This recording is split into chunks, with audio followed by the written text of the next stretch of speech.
you've got Terry from accounts who's sitting at his desk and an email pops in.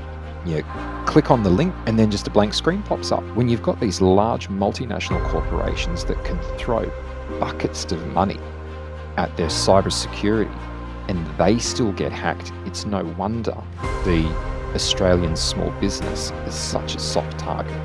Most of these SMEs that are being targeted are collapsing within 18 months. It's about self-preservation. It's almost like car insurance law, right? You can improve your safety, security, but the reality is you're still going to need insurance for when something is outside of your control. In this current climate, it's not a matter of if, it's a matter of when you have a breach. Welcome, guys. Great to have you on the show. Thanks very much, Bora. Nice to be here. Great to be here. So I'll start off with the simple one. In simple terms, what is cyber insurance or cyber liability? Maybe we'll jump in and just take it from a very simplistic journey approach. Businesses, obviously, majority of businesses heavily rely on technology in many aspects. There are many layers of infrastructure and application and software and so on and so forth that they use. All businesses are expected, whether it's regulated or otherwise, to put security measures in place to reduce the risk of bad actors getting in, data leaking out, and so on and so forth. So whether they do this internally or they leverage an MSP, they put a number of controls in place, whether it's through a framework or whether through its stack. And these controls are designed to reduce the risk of something bad happening. Now, you can put all the controls in the world and implement them within an organization. There are always gaps. There's no silver bullet. Can't trust anything to work 100% of the time. And this is where I'll leave it to Chris to step in to explain from there how does cyber liability come in to assist closing those gaps, so to speak, holistically. So you've got all of the cybersecurity measures that have been put in place for your business, whoever's put those in place for you. And then where the cyber liability insurance sits, it's the safety net that sits underneath. Because in the end, it's usually caused by a human. Claims are caused by humans with absolutely zero malicious intent. You've got Terry from accounts who's sitting at his desk eating lunch and an email pops in and it looks like it's from Facebook or LinkedIn and it looks just so legit. You click on the link because you think, oh, I think I might know that person. And then just a blank screen pops up. You think, oh, link mustn't have worked. Something must have been broken and never mind. You don't even think about it. But you clicked on the link and then all of a sudden, 3 or 6 months later, starting to realize, ooh, I'm not getting paid invoices and I'm being chased up. Why is that? Because somebody's been sitting in the back of your system for the last 3 to 6 months, silently, watching, taking note, looking at patterns, looking at when invoices are coming in, looking at turnaround times when they're being paid. They've worked out the patterns and then all they need to do is just go in, start to intercept emails and change some BSB and account numbers on what's coming in, or for that matter, on what's going out. And there's suddenly a hole in your system. Another issue that could transpire is you come in one day and it's like, oh, computer says no, can't actually get into the system. And you've been completely hacked and locked out because somebody has been able to come in and take over your entire system. And all of a sudden, you're being asked for a ransom. And there's some of the real world examples of cyber attacks on small businesses. Look at what happened to Qantas back in June or July. Qantas was using a third-party vendor. You would assume that everything that Qantas was doing was all kosher and legit and above board, which it was, and they would ensure that their contractors are doing the same thing. But when you've got these large multinational corporations that can throw buckets and buckets and buckets of money at their cybersecurity and they still get hacked, it's no wonder that hackers see Australian small business as such a soft target. It's where the cyber liability comes in, because you are a soft target. You're reasonably easy to breach, and then hell for leather. And the hackers aren't always going after paydays worth tens upon millions of dollars. It's a few thousand here, it's some tens of thousands there, and then it just starts to increment and go up and up and up and up. So Australian small business is simply, it's viewed as a very soft belly and a very, very soft target. There is one thing, Bora, to help answer that question as well, and even bring it simpler. Chris mentioned that once and was like, yeah, it's a very, very simple example. And my background is tech, so insurance was foreign to me at some point. And it just made sense. It's almost like car insurance, right? And cars that have been modified and stuff like that. You can improve your safety, security. You can make the car more safe. You can do everything.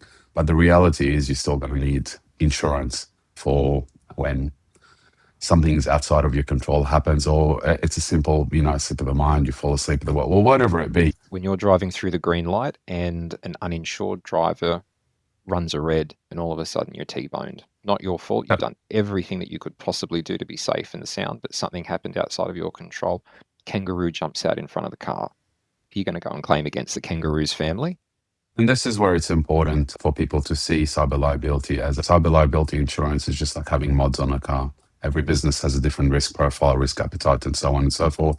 And this is where cyber liability comes in to really work together with your controls to close that gap, to have that sort of umbrella above the organization to cover the technical risks and the financial risks, the before and after. It's simple approach to it. Cyber liability is becoming as common now for Australian small business as public liability. Australian small business knows very much so that they just need a public liability insurance policy because things can happen, as careful as they are, things can happen outside of their control that they have got absolutely zero influence over and cannot control. That's why they buy a public liability insurance policy. It's flowing over now to cyber liability because businesses are savvy enough and smart enough to know that if I've got an email address, I'm vulnerable. It's as simple as that. Simple as that. You've got an email address, something as basic and simple as that, you have an exposure. And the small business owner, as I say, can be as prudent as humanly possible, as smart and as tech savvy. There'll always be somebody smarter. And there's always going to be somebody looking to get in. Now, it's sort of like you may have a takeaway shop or a clothes shop, retail business. You buy insurance against theft and public liability because somebody can walk past, throw a brick through the window, get in, ram rate, whatever. What about all of the FPOS and online transactions? What about the online orders? And that's something that is responsible small business owners are starting to put that more and more towards the forefront of their mind. Yeah, that's really a great overview, guys. I agree. The internet's only getting faster in Australia with the latest upgrade from NBN. Dan, you mentioned earlier that at your site you got 1,000 with speed, and that's becoming more common, meaning it's even quicker for people to access your systems as it is for anything else. And it's everywhere. There's satellite. So every business is connected online, and that definitely is a gap that's making it easier for hackers to target businesses. And I wholeheartedly agree, obviously, like you, Dan, being in the technical field, that small businesses have this misconception in their head that, or a belief that they think, I'm just a small business, who's going to target me, and not understand that you're actually an easier target, because the reality is you're not going to have those safety systems in place. You've just received that modem from your provider, $30, no real firewall. You just put your whole life into this one system, and once you're done, you're done. So what does the cyber liability actually cover then? So it depends upon the policy that you're going to purchase. Really, in the end of it, there's not one stock standard silver offering. It's not like a workers' compensation policy or a broad form public liability policy. So much of what you're purchasing depends on security controls that you have in place, but in use as well. There's no point in having multi-factor authentication, which means you need it's a two-step process to log in and do something if you don't use it. And it can be a condition of coverage that you do use it. So walking you through what happens when a claim transpires, there's the initial realization that, holy moly, I've been hacked. What do I do? Vast majority of insurers now have an incident response team. That's sort of like your cyber SWAT team. Picture a pack of nerds in a dark room, hats with propellers on them, and just waiting to pounce on your system. That's the front line of defense. Those are the guys that swoop in. They will work with you, the policy holder, or they will work with you and your managed service provider to remedy the situation. As I say, that's the first line of response. Then you've got to deal with the aftermath of an attack. Now, you could have varying issues from privacy breaches to clients' data being harvested and whisked away. You may have regulatory reporting that you now have to complete because based on your breach, and you can have some PR issues as well. You could get even sued. And so whilst there's the incident response team that looks after the initial part of the attack when it's come to fruition that you've realized that there is the isolation part. The isolation part of it, possibly retaking back a website, negotiating with those who've kidnapped your website because it's a ransom issue. As I say, then that happens. Then it's the back of house stuff. Then you've got to start to rectify what has gone on. You may need additional security measures in place. Obviously, you do because you've been compromised. And then the policy will kick in because there is the mandatory reporting that needs to be done. That costs you out of pocket. You've got to contact a PR, a public relations firm, because you know what, there's brand damage there, and you need to start to put out some media releases and start to construct correspondence to your clients, letting them know what has transpired. Are you going to do that yourself? Put your PR hat on? No. Your policy could very well likely take care of all of that for you. And then there's the litigious part of it. People's data is being compromised, and you know what? You're at fault, so we're going to sue you for it. So I suppose there's two components to it. There's the initial response, and then there's the mop-up afterwards. Let me compare it to a house going up in flames. There's the firemen that come in, and then once the firemen leave and everything has been controlled, you're left with a smoking hulk of a kitchen. And that's when the rest of your policy... So you'll get a bill from the fire service saying that we've come out, attended the fire, and this is what it's going to cost you, however much that is. You pass it on to your insurance company. Then everything else needs to be remediated. You need to get rid of the debris. You need to have the place gutted. Fence. You need to have the fence redone. You need to have part of the roof redone. You need to have the appliances redone. There needs to be painting. There's the smoke damage. That's all stuff that happens after the initial incident, which is brilliant because that's when a good chunk of the policy really kicks in, and that's the insurer's time to shine. I'm going to go back in time where we were at a conference together, and I'd seen you speaking about this and insurance, and then you mentioned something to me which stuck to me, and I've actually used this quite a lot as an example to my clients, which is even if you don't get hacked directly and one of your clients or a business you work with gets compromised, they've done their investigation. They somehow believe my business was the reason that they were compromised, and the insurance company has now turned their attention on me and said, this is what we've come back with. Prove to us that, that wasn't the case. Otherwise you've got here's a bunch of things you need to answer. And you had mentioned to me that it's something that we never think about. Then we have to get a lawyer involved. We have to prove that it wasn't us. And even that, and if we're completely correct, that might be a $5,000 exercise just for no reason whatsoever. That's just cost my business. Of itself, because there has been an allegation that has been made and you need to defend yourself. Now, in that certain circumstance, we're somewhat crossing paths over a couple of different types of insurance policies. It could be a professional indemnity insurance policy. It could be a cyber liability policy. But in the end, that is correct. Even though you could have completely and utterly no fault here, an allegation has still been made. Lawyers have become involved, and you need to answer that. Otherwise, it will you can't ignore it. If you ignore it, the problem will not go away. Opposing counsel will commence legal proceedings. Opposing counsel will go to court. You don't turn up. So a judgment is made in your absence. And all of a sudden, down the path, you've got bailiffs knocking at your door looking to collect $50,000 because that was awarded against you because you ignored it. And regrettably, that is an instance that is not uncommon. Putting your head in the sand does not solve the problem. The problem will not go away. And that's why you guys are the experts. That's why we're here. We're here to help. Dan, you've worked with SMBs for many years, whether they be plumbers, local cafe owners, or retail, as Chris mentioned. They all think hackers won't target me. I've got nothing that they want. I've got nothing to hide. What's the dumbest thing about that mindset, and why are they more attracted to a small business than they would, if you like, the Qantases or the Optuses?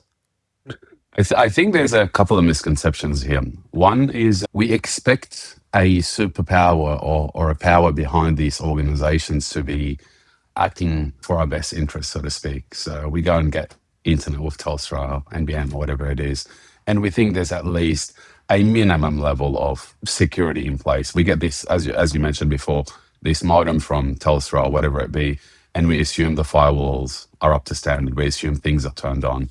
We go and get Microsoft, right? We assume that there's backup in place. I assume that there's security defaults in place that meet logical standards, let's say. So there's this And that's not to say, assumption if I that, can just hey, chime in, and that's not to say, mind you, that the provider of those resources haven't done everything that they possibly can to as much as what they possibly can for the price point that's being charged. There's a flow and effect there where the individual needs to assume some level of responsibility for their own security. oh, good. So that assumption that some security does exist across the technology that we are using as SMEs or as home users or whatever it be. And the other one is the one that you mentioned, that I'm too small to be targeted. And I think if we look at any bad actors in most scenarios in life, the majority of bad actors start off with easy targets. It's easier for a one man to put together a strategy to get into a hairdresser's and potentially change their Stripe details, for example, a hairdresser's website that's not secured, and change their Stripe detail, whatever details, and get money at such low risk and such low effort for him. If we look at the It's quick stats, money. more than 50% of SMEs are the ones being targeted. And we're talking about SMEs that are, solopreneurs, small businesses and whatnot. The reason why they're being targeted is it's less likely for them to, firstly, have the right preventative controls in place. Number two is to do something about it. They don't have a team of lawyers. They don't have a team of incident response people. They don't have a SOC team in place. The hackers know all of this. And what most people don't understand is hackers are not just, some person in a dark hoodie in a basement. They're organizations just like anything else. They assess their targets, they assess their weaknesses. And once you do a risk profile and a security profile on these businesses externally, there are public tools now within seconds you can actually find out if a business has got, the basic standards. If you see that, a business doesn't have the right, let's say, minimum security framework across their website or their public presence, it becomes a very soft target. And you go, well, you know what? If they don't have this, they definitely don't have MFA enforcement. They don't have phishing resistance stuff. So of course you target them. So it's like that saying, it's easy to ask 1 million people for $1 than ask one person for $1 million, right? The cases that you've got to put forth are very different. It's the same sort of mentality. Yeah, low-hanging fruit. It's a small business. It's quick. It's easy to get in, as Dan says, get into the system, change the Stripe details. You've got a high-volume hairdresser in a Westfield shopping centre where there's a huge degree of foot traffic, and it's just churn. Paying $45 for a haircut, you've got, say, 9 chairs and turning people over every 20 minutes. You're not going to have a look at your bank account as a salon owner until maybe the day after. And all of a sudden, an entire day's worth of revenue, 45 times 9 times 3, amortize that by the amount of business hours in the day. It's quick, it's easy, it's low-hanging fruit for hackers. They're not looking for a big brand. They're looking for easy access. What's the quickest way for me to get in and out and get as much as I can without path of least resistance? Now, with the help of AI, it's become easier to spray attacks. So SMBs are going to be targeted even further. And there's something for the techs that are listening in, is we talk about logging. Hackers know that most small businesses don't log. They don't log alerts, they don't log sign-ins, they don't keep those lengthy logs that require implementation and extra costs and so on and so forth. So it's easy to go in and out undetected, or simply just go in and remain in undetected. So yeah, SMBs, I think that's one of the big myths. It's like, oh, I'm too small for it. I'm just a florist shop. I'm just this. You're actually the best target for someone make money from hacking, because yeah, it's a simple in and out. They can do it in mass. But it actually to be less complicated, so it's less costly for them from a time perspective, from a resource perspective, from everything perspective. And yeah, the numbers show it. Sad truth that we see in the market at the moment is most of these SMEs that are being hard targeted are collapsing within 18 months, whether it's a direct correlation or As a result something of else is effect. going on in a business. Yeah. And they go bankrupt. So it's something that all small businesses really need to start thinking. It's about self-preservation, thinking about this and thinking about putting the right measures in place, whether it's a combination of security control and insurance or just security control. That conversation needs to start just for self-preservation purposes initially. I love what you just said there.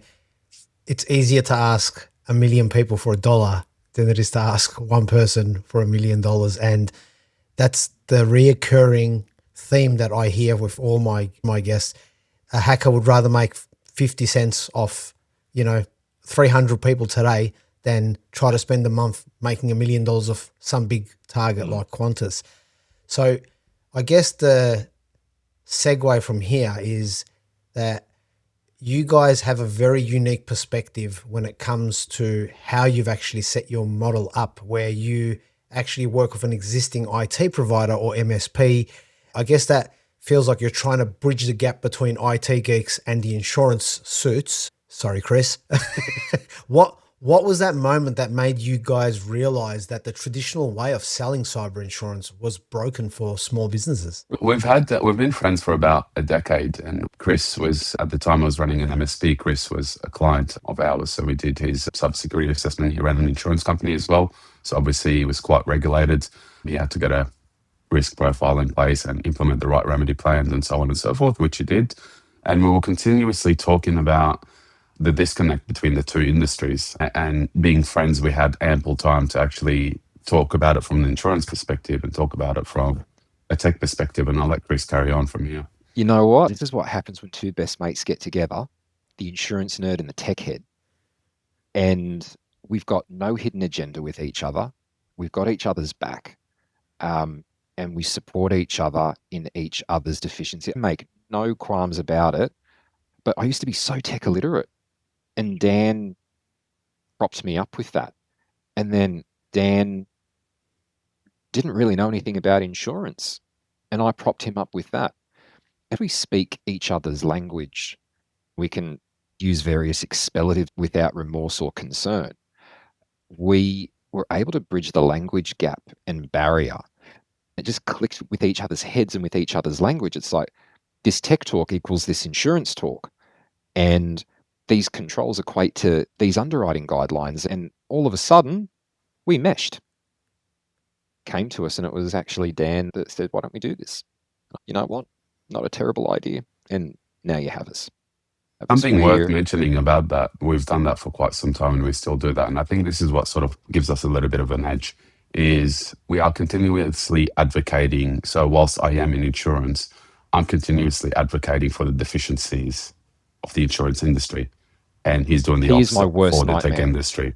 So we're continuously having the argument. New technology gets released and it's like, well, let's say, for example, with AI, and it's like, well, where does the insurance stand on AI now, and so on and so forth. And then he'll say, well, where does MSPs and the tech industry stand on AI? Are they just rolling it out willy-nilly? Are they expecting the risks that stem from it to be?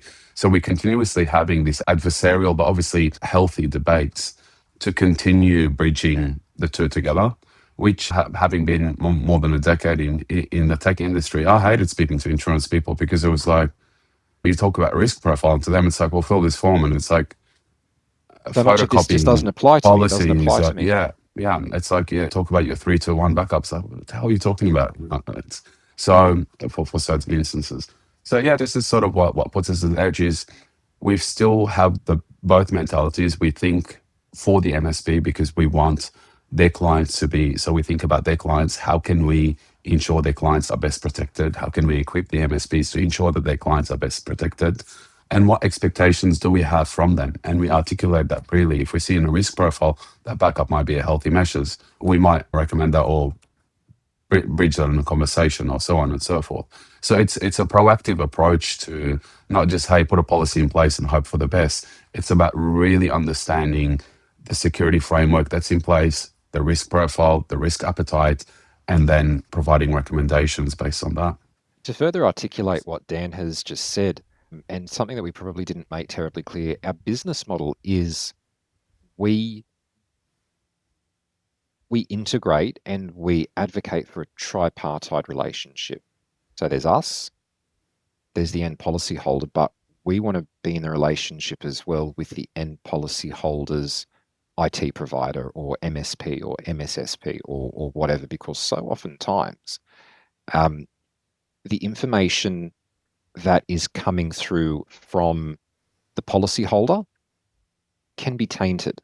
Why? Because the policyholder is not an IT professional. The policyholder owns an accounting firm, or owns a medical practice, or owns an engineering company, or owns a civil construction company. They're not the IT experts. The company that they engage to do their IT, they are the IT experts. And for a big part of the underwriting process, it's actually the IT service provider that is better qualified to answer so many more of the questions. And that's where our time to shine comes in, is because we can understand the tech, and it's making sure that the policy that's put in place for the end assured marries up with the tech controls that are there. And then that's also when we can have the conversation, again, as a tripartite relationship with the IT company and with the policyholder, to say, hey, listen, we think that there may be some deficiencies here, and maybe you need to consider increasing the security measures that you have with, say, multi-factor authentication or disaster recovery. And then that leads the client to actually say, but I thought we had disaster recovery. No, you've got backup, not disaster recovery. They're two different things. And so we like to position ourselves within the relationship as being a trusted advisor, that we're getting the safety net in place for you and making sure that as best we possibly can, nothing's going to fall through that safety net.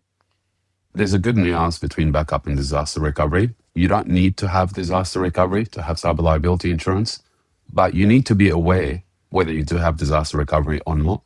And some businesses require disaster recovery because their downtime in terms of dollars is just astronomically high. Some people might not need disaster recovery. But the point is, you still need to know, do I have disaster recovery to answer it correctly, or do I not?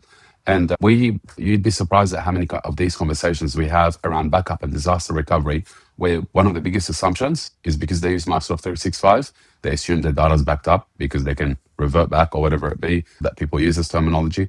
And number two is they assume they have disaster recovery because they've got a backup and an IT person, and the IT person, should a disaster occur, is able to recover.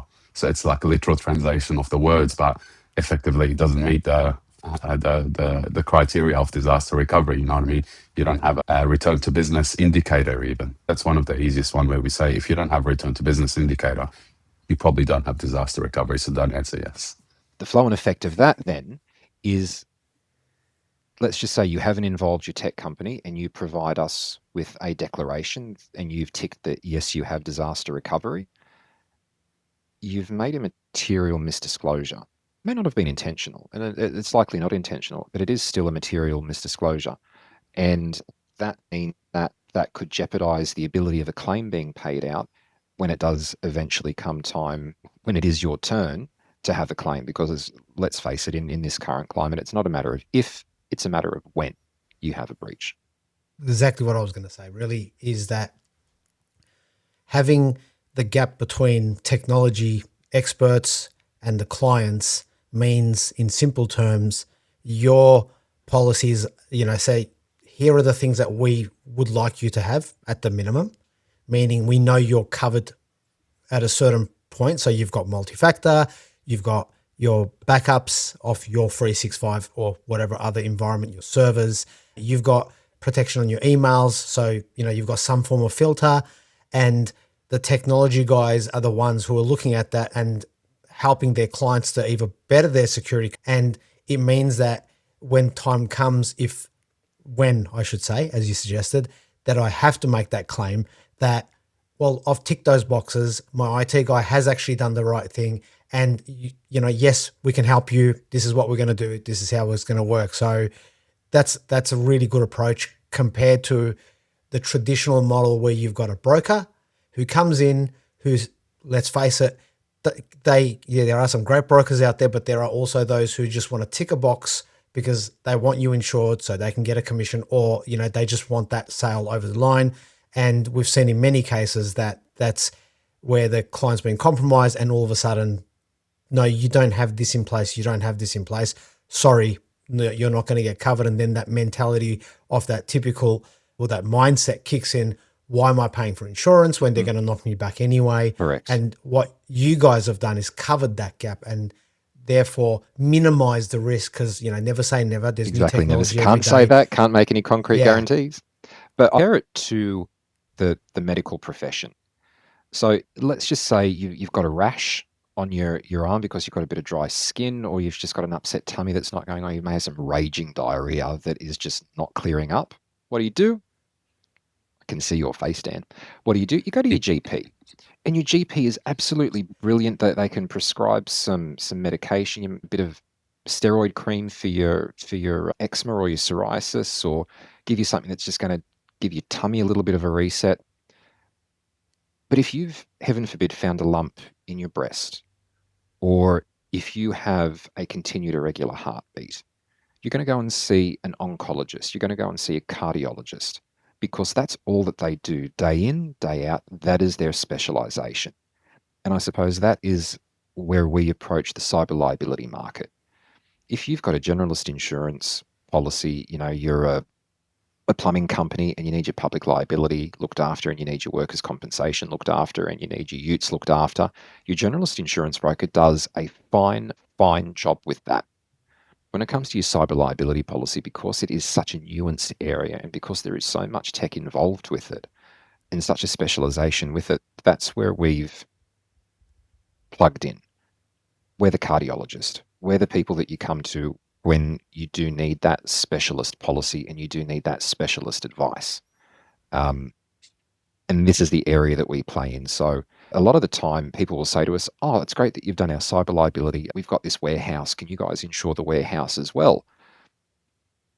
Thank you very much is our response. We appreciate you asking, but that's going out of our lane a bit, and our specialty is your cyber. That's the lane that we stick to. That's the lane that we're comfortable in. That's the lane that we excel in.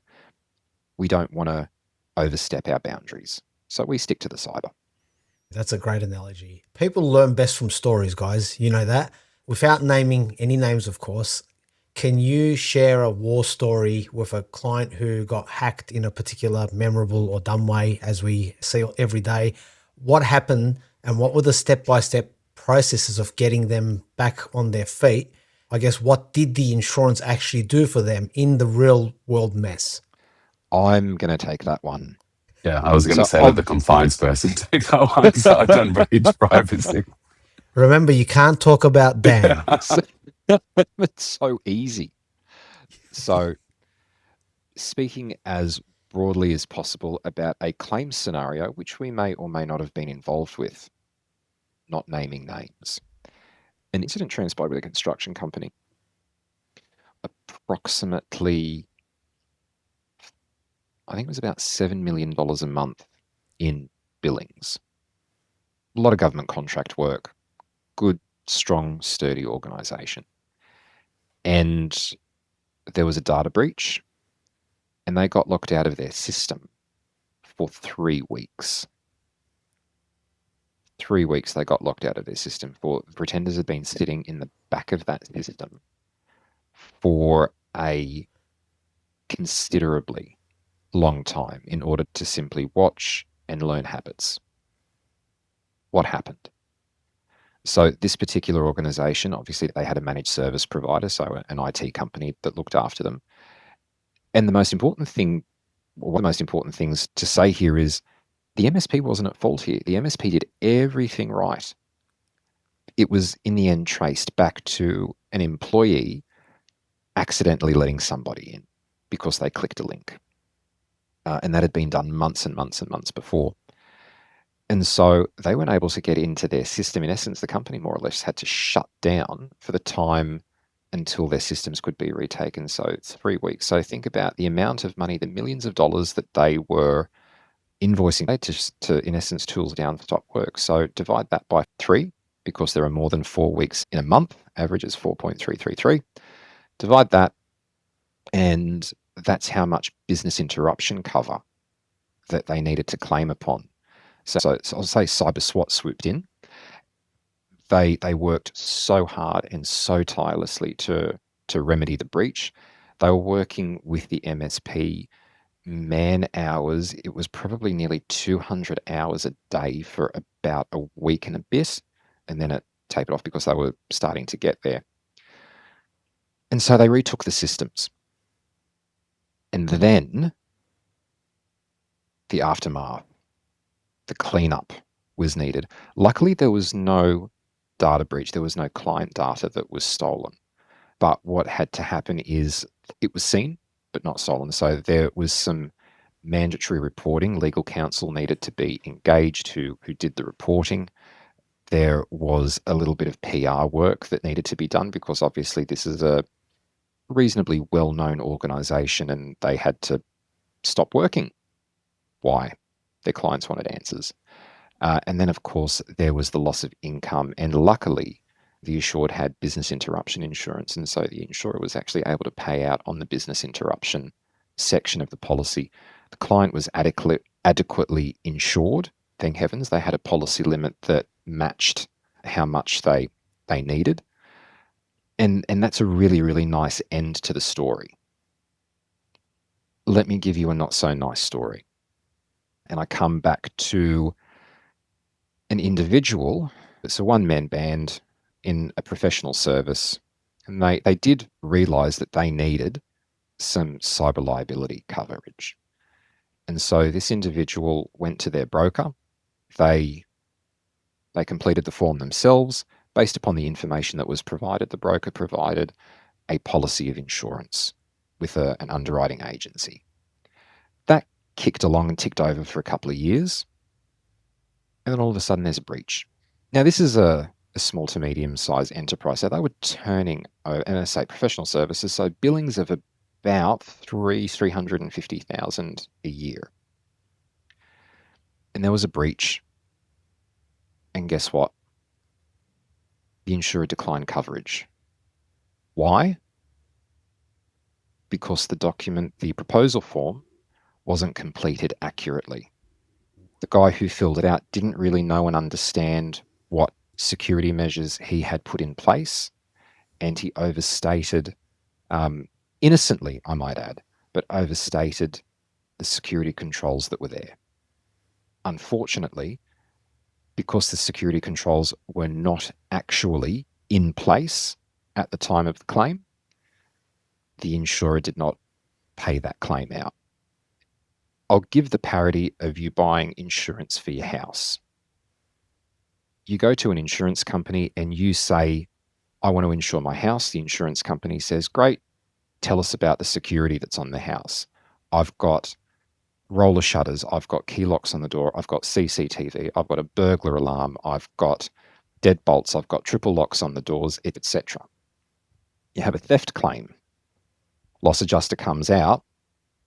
You've got a screen door from 1973 with the mesh coming off of it and wooden windows, and the wood is rotted so the windows don't actually shut properly. The material misdeclarations, and the insurer doesn't have to honour the claim. Yeah, that's a big one that we hear all the time, isn't it? So again, going back to the point of what makes working with cyber threat insurance a better option, being the specialist in what they do, working with the technology company to assure, or to the best of their ability, make sure that those minimum standards are actually met, which means we don't get put into that scenario. More than likely that, you've said you've got this, but you don't have that. And that's a great approach. Nobody wants to make a phone call to a client to say your claim's been declined. Nobody wants that. It's a horrible to have to make. And I think, look, essentially there's a few more myths as well that if you'd like, we can sort of go through. There's about 2 or 3 myths that I can pose as a question and let Chris answer that sort of make this conversation about cyber liability insurance a little bit easier. Because as you know, just like with anything, the unknown sort of scares people. So one of the myths is, my business, a public liability policy covers cyber risk. And I'll let Chris answer on the reality of it. Days you'll find that in the vast majority of general broad form liability policies, cyber liability is an exclusion under the policy, plain and simple. Another one is, cyber insurance is too expensive for SMEs or SMBs. And Chris? These days, it can be a cost equivalent of a public liability insurance policy. But the long and the short of it is, when it comes to cyber liability insurance, the more security measures you have in place, the more competitive premium you'll get and the broader coverage you'll be able to achieve. Can I drill in and ask you a further question if you're comfortable answering? So we know the typical SMB loss is anywhere between 50 and I think this year it's edging closer to about 160, 170K. What are policies starting from for SMBs and solopreneurs, roughly? Well, as I say, referring to coverage limits or premiums? Premiums. Again, depending on the limit of indemnity that you elect to take and the scope of coverage that you take. Actually, as you can imagine, a hairdresser who has got 2 seats in a shopping centre, has a Facebook page and an Instagram and a very, very basic website, who elects to take a $1 million limit of liability, is a very different risk for an insurer compared to an accounting firm that has 10 people. Each one of those users has an endpoint, is sitting in front of a computer, and there is multiple chances to breach, and they have a limit of indemnity of $5 million. So it's I guess where I was going to is we get a lot of feedback from clients saying that, oh wow, we thought it was going to be much worse. And that's the sort of myth that I wanted to sort of change, is it's not unaffordable. It's actually super. It's incredibly competitively priced because it needs to be in order for people to be able to take up the offering. I suppose that's the insurance nerd in me coming out. You don't actually want to throw out pricing just because of so many variables. It's the underwriting part of me. Let Bora drill more into this. However, as I say, if policies were not priced competitively, people would not be purchasing. Yeah. To wrap this up, which has been a fantastic, informative podcast for our listeners, if a business owner listening could only do one thing differently tomorrow to make themselves less of a target and or more insurable, what would that one simple approach be? Ring us. I would say ring us because, and this touches on the question you asked earlier, as a quick brief, we work, for example, with SMB 101 as a framework. We work with CyberCert. We work with all these different bodies. We have different risk profiles that we have as like a baseline. Ring us and we'll tell you what that is. We're all about de-risking the community. I know it sounds like something everybody says, but we're really in it to de-risk the community. We want people to be less risky, to have healthy cyber liability insurance that respond. We want to improve that for the entire Australian community. So yeah, ring us, and whether it's a friendly approach or whether we go down the path of quoting or whatever it be, whether it's working with your If you have a question, person, reach out. Yeah, Reach out. Get those questions that people hesitate to ask. Get them answered. It's free, isn't it? Yep. Are there any questions that I haven't asked that I should have asked? It's a very good job interview question, Bor. Are you looking for another gig? This was actually brilliant. From my perspective, I think this was brilliant. This starts the conversation. We'll probably do a segue at some point about what those baseline controls look like that are desired, so to speak. What's a healthy balance between controls and cyber liability insurance? But yeah, for the sake of this one, it's been absolutely brilliant, Bora. Thank you. And what I will do, gentlemen, is I'll put the question out there on the podcast that if businesses want to reach out, with regards to questions or tech people want to understand, as you said, start that conversation. Let's get a frequently asked question poll going, and you guys are very friendly and easy to approach. So I guess I'll leave it to you guys to answer those questions. Mate, any friend of yours is a friend of ours. That's it. Let's grow the community. Chris, Dan, thank you so much. Laura, Thank you, Appreciate it. Appreciate Pleasure your and a time. delight.